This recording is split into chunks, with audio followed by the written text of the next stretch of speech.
আসসালামু আলাইকুম বন্ধুরা।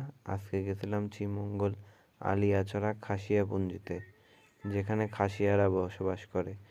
ঢুকেই এইরকম সারি সারি ওনাদের পরিবেশটা খুবই সুন্দর, এবং একটু পরেই দেখলাম যে কিছু পান গাছ। ওদের এখানে পান গাছ ভালো চাষ হয়। এটা হলো ওদের চার্চ। এখানে ওরা প্রার্থনা করে, চার্চ বলে। তারপরে একটু সামনের দিকে ওনাদের মন্ত্রীর বাসা। এই যে মন্ত্রীর বাসাটার রাস্তাটা খুবই সুন্দর, পাহাড় কেটে তৈরি করা বসবাস করা বাসা, অনেক সুন্দর। না গেলে বিশ্বাসই করবেন না কত সুন্দর, পরিবেশটাই অনেক সুন্দর। এটা হলো মন্ত্রীর বাসা। ওনাদের মধ্যে যে মন্ত্রী বলে, সেটা আমাদের ভাষায় কি বলে তা জানি না, কিন্তু ওনারা মন্ত্রী বলে।